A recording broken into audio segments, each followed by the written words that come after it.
মিডিয়ায় চিৎকার করে বলছে 1,33,00,000 লোকের কি হবে, হিয়ারিং হবে। আমাদের কাছে কোনো ইনফরমেশন ছিল না, আমরা বিএলও, তাও আমাদের কাছে কোনো রকম ইনফরমেশন ছিল না। এখন মিডিয়া চিল্লাচ্ছে, বলছে 1,33,00,000 লোকের হিয়ারিং হবে। আমরা চুপ করেছিলাম। আমিও ওই জন্য কোনো ভিডিও বানাইনি, কারণ অফিসিয়াল কোনো ইনফরমেশন আমাদের কাছে ছিল না। আজ সকালে অর্থাৎ 20 ডিসেম্বর ড্রাফট লিস্ট বেরিয়েছে, 16 ডিসেম্বর। আজ 20 ডিসেম্বর আমাদের অ্যাপে আমরা দেখতে পাচ্ছি কার কার ক্ষেত্রে লজিক্যাল ডিসক্রিপেন্সিস আছে। এখন এই লজিক্যাল ডিসক্রিপেন্সিস যাদের আছে তাদের কিন্তু সবার হিয়ারিং হবে না। লজিক্যাল ডিসক্রিপেন্সিস আমার পার্টে মাত্র 146 জনে এসছে।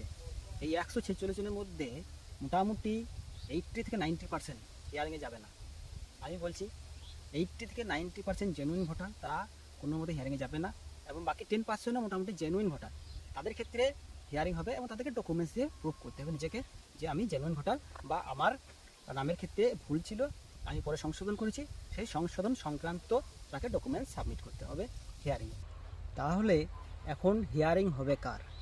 হিয়ারিং একমাত্র যাদের আনম্যাপড কেস, অর্থাৎ যারা কোনো রকম লিঙ্ক দেখাতে পারেনি, 2002-এর সঙ্গে নিজের বা বাবার কোনো রকম লিঙ্ক দেখাতে পারেনি, তাদেরই একমাত্র হিয়ারিং কনফার্ম হবে। হিয়ারিংয়ের ক্ষেত্রে আপনাদের যে কোনো রকম সাহায্য আমি আমার তরফ থেকে করার চেষ্টা করব। সেই জন্য আপনারা আমাকে ফলো করতে পারেন, বা আপনাদের কোনো ইনফরমেশান জানার দরকার হলে আমাকে মেসেজ করতে পারেন। ডাইরেক্ট মেসেজ করবেন, অবশ্যই রিপ্লাই পাবেন।